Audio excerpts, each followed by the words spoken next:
Recording by Dilkhush recording studio Muzaffarpur.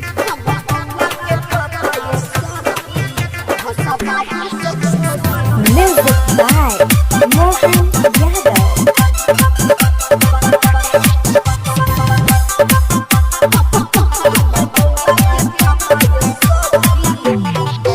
हमर बउआ के पापा ये सखी हसबाही से फसल बा। हमर बउआ के पापा ये सखी हसबाही से फसल बा। अरे घूमे ले जात बाही हो अरे घूमे ले जात बाही बाढ़ो जात के फसल बा।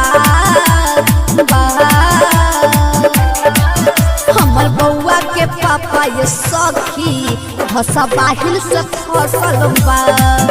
हमर बउआ के पापा ये सखी हसबाहिल से फसल बा।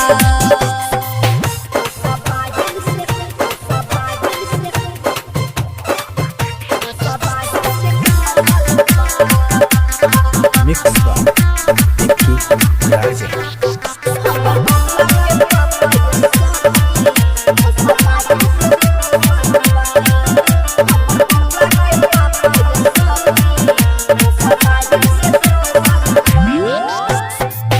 गाँव के बगल में बाटी ओकर गाँव हो।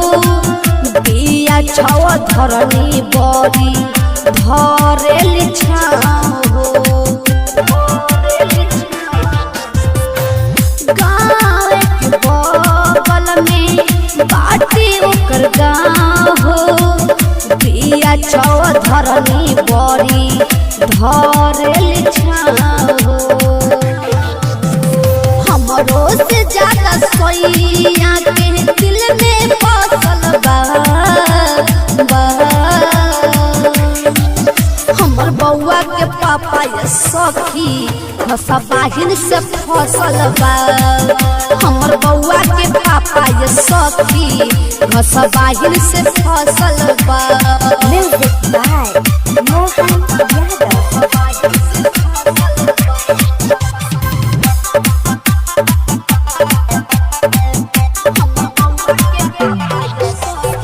बिपिन प्रेमी हो लागल बपाता ओकरा से जोड़ले बारा हौ बाला नाता। बिकी राजा हो लागल बपाता सब से जोड़ले बारा हौ बाला नाता। मन सबन चित जाना तानी हम सारा तोहर चलाकी। हमर बउआ के पापा ये सखी हसबाहिल से फसल बा। हमर बउआ के पापा ये सखी हसबाहिल से फसल बा। हसबाहिल से फसल